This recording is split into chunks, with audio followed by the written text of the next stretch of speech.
to our next story. So I'm basically going to talk about Next Gen NYC and why I think it's sort of flopping on Bravo. So I wasn't really going to watch it, but people were like, no, watch it, give it a chance. And I watched the first two episodes.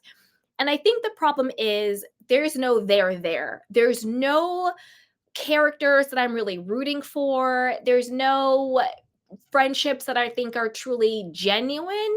I know that they're trying to make Brooks the heart of it. And it's like, Riley's like, I'll always have Brooks back. I'm there for Brooks. And Gia's like, Brooks and I are so close. And Brooks is kind of like, I hate conflict. So I need everyone to talk for me, oh my God.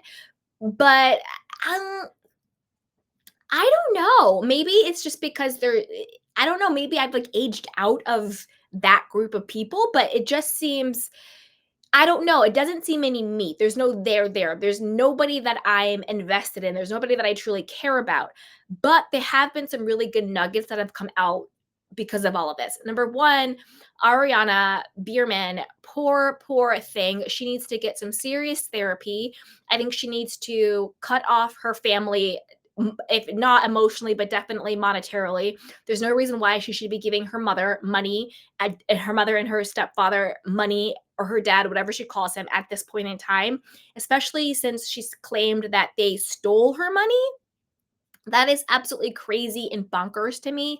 I don't know why um you would continue to give somebody money, family or not, who has stolen from you. I know that those, trauma bonds can be really hard to separate yourself from, but it just seems, I don't know, it just seems like a bit of a mess there. Now,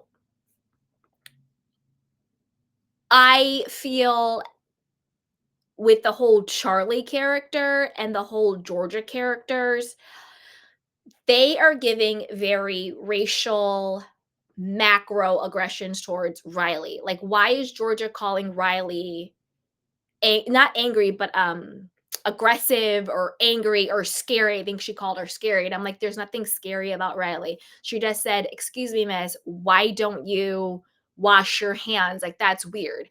So calling Riley scary, making such a big deal about it, wanting to confront her, was really weird. Then they had the whole a scene with the guy Dean or Sky, whatever the hell his name is, be like, well, Riley's once said she was going to punch me in my face, outside of a club. Like, again, boy, sit down, be quiet, shut up. Like, I'll punch you in your face. Like, stop it. Again, trying to paint Riley as violent or aggressive was very weird.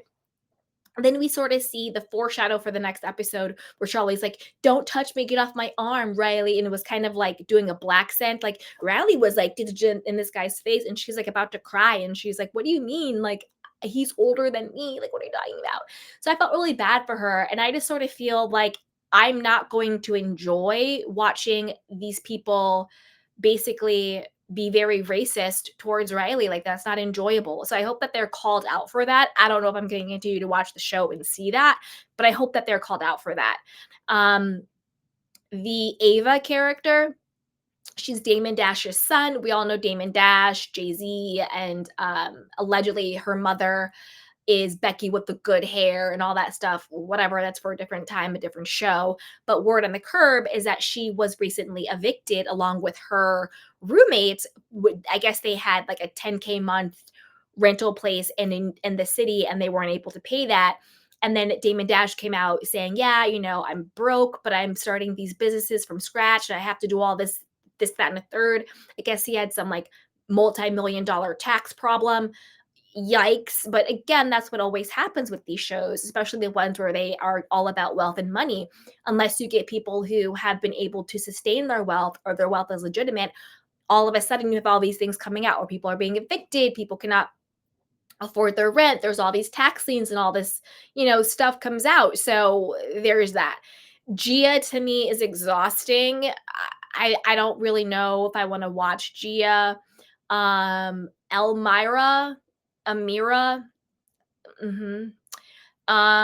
Charlie, to me, is very predator. He gives predator vibes. Again, this is just how I feel.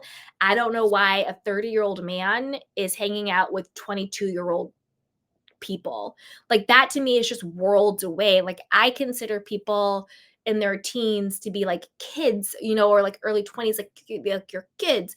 I wouldn't want to hang out with that. So to me, he just gives very weird, very loser vibes. Like you have all this money, you have everything and every opportunity in your life, but yet you're hanging out with these kids and you're not doing anything. Very bizarre. You like, are hanging out with guys who are doing OF, which is no shade to OF, but it's like you're trying to put yourself higher than people, but yet you're hanging out with people who are doing OF and you're also like 8 years older than them. That's just weird to me. That just rubs me the wrong way.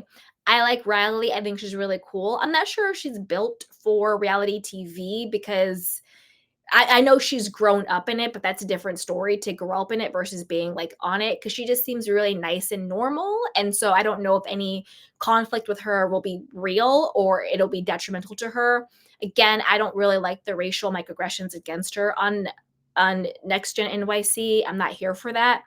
I do like Hudson, who is Ariana's boyfriend. He actually seems to be pretty level-headed and seems to have a good head on his shoulder. I really liked him. I thought he was cool.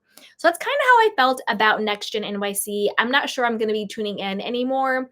It just seems like a flop and a fail to me. I'm just not here for it. Okay. Let's see.